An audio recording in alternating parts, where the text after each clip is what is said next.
this is JC. Welcome to Urban Knife Guy, where we explore the urban knife style and jungle survival. And I've got a treat for you today. Over here, I've got a Crocodile Dundee Bowie style knife, and I want to find out whether it's practical for the jungle. First, if you watch this channel regularly but have not subscribed, please do so to help the channel out. And if you'd like to support the channel even more, do check out my shop links in the pinned comment or description below. You can even join as a channel member. Thanks a lot. Anyone who watched movies in the 80s will be familiar with Crocodile Dundee and the classic scene where he pulls out his knife. That's not a knife.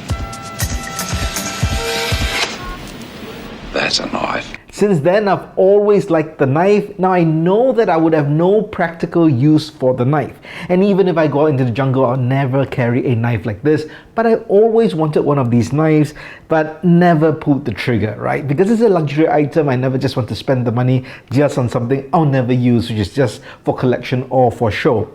Well, finally I got a chance to buy it along with some other knives. Now this is Pakistani made. A lot of the replicas of this knife are made in Pakistan, and this was made by Element Metal Works, and they did a really good job because there are many different replicas on the market. You can see them on Amazon or Etsy, and to me a lot just don't look right in terms of the proportion, the way the finger choil is, or just the general shape and proportions. But this to me felt very accurate to the movie. So I decided to get it, and I thought, why not just try it out in the jungle as well? So while I'll go through the specs in the studio here, I will be heading out in the field with this knife, testing it out, and I'll end my review there.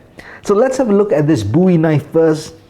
Now, really huge as you can see, and it comes with a leather sheath. Now, I've talked about made in Pakistan knives before. You can check out the link in the card above or description below. And one thing I pointed out is their leather work for the sheaths. It's just fair, not great. It can be poor, but this particular one is not too bad. You can see there's welting over here, and overall it's pretty decent, I would say. Still a bit dry, and that's my general critique of the Pakistan sheaths. The leather they tend to use is very thin and dry, so you would have to condition it out. And if I were really to bring this out to the jungle for use, probably this sheath would not be my choice. As you can see, I can see points of failure would happen really quickly, so you either have to make a new sheath or maybe make a Kydex sheath, which would be huge. But in any case, that's the sheath, one retention strap.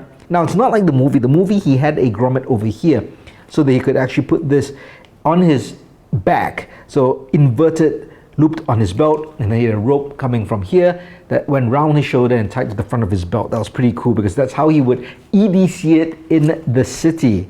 But here we go. There you have it in all its glory.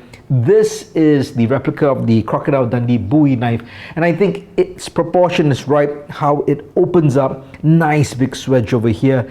This choil or ricasso over here to me is really important, how it looks. Some just have this sharp 90-degree angle and then a straight kind of a ricasso here at the heel, and it just looks really bad to me. This to me looks fine. So let's talk about some of the dimensions and the specs. So the blade length is 11 inches, the handle length is 5 3/4 inches, the overall length is 16 3/4 inches. That's a big knife. Now it is really heavy. The weight is 791 grams or 1.8 pounds. So it is really heavy.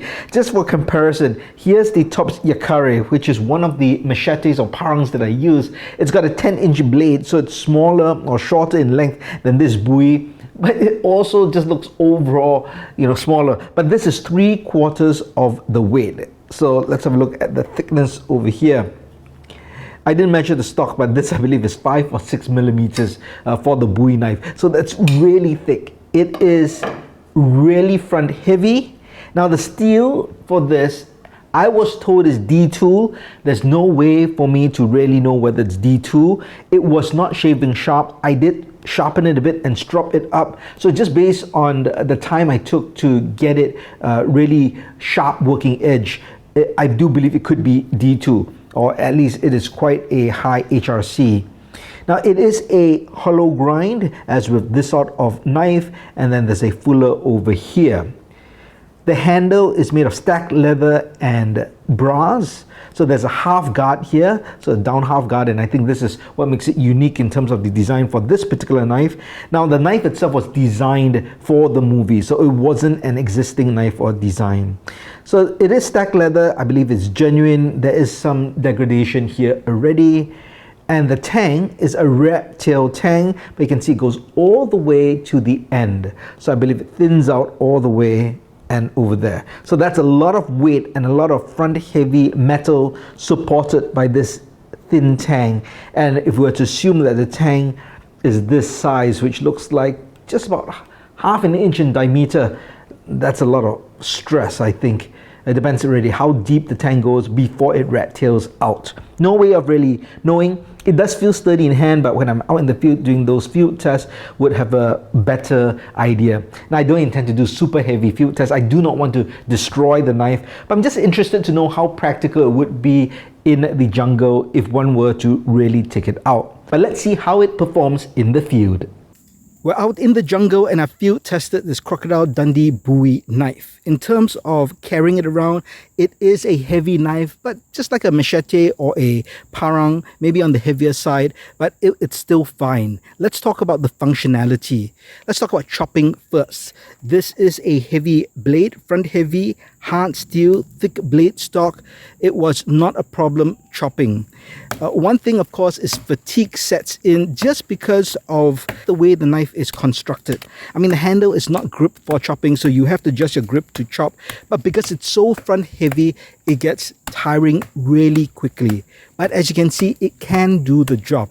Because the steel is hard, it is a heavy blade and front heavy, you can chop through anything you like. So if you need to chop down some wood in a survival situation, whether to build shelter or make a fire, this definitely can do the job.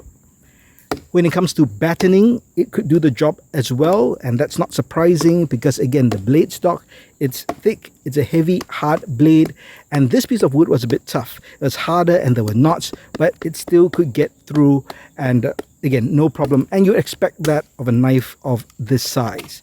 Now let's talk about more of the finer work. Because it's such a big hefty knife, was it possible to maneuver for finer work?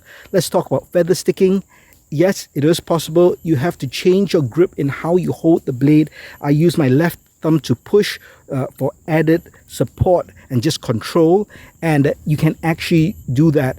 And I didn't really have a problem with it, but I'm used also to maneuvering with parangs to do finer work. So a smaller knife is definitely better, no argument there. But if you had to, you definitely could use this knife. You just need to change your technique. And then finally, let's talk about a simple 7-notch on a stake. Again, not a problem. A smaller knife will be much easier, but this can definitely do the job. So in conclusion, when it comes to heavier tasks like chopping and finer work like feather sticking or notching, this knife can do it all. In a sense, it is a 1-2 option. Now, is it very practical for bushcraft? I'm not sure. It is very heavy. This leather stack handle is fine, but after a while in this climate and the humidity with perspiration and just the moisture in the air, I'm sure this is going to get very damp and icky, but it'll get seasoned over time. So would you carry this knife, let's say, compared to a parang, which would be a 1-2 option for the tropical jungle? This is definitely more balanced. I'm talking about the parang in terms of being able to chop and to do finer work. It's just the shape and the weight distribution. This is basically just a big knife. So a big sharpened hunk of steel, front heavy, and in terms of ergo, not really designed for chopping. And even if you're to hold it for finer work, you can get fatigued very fast because it's just so heavy.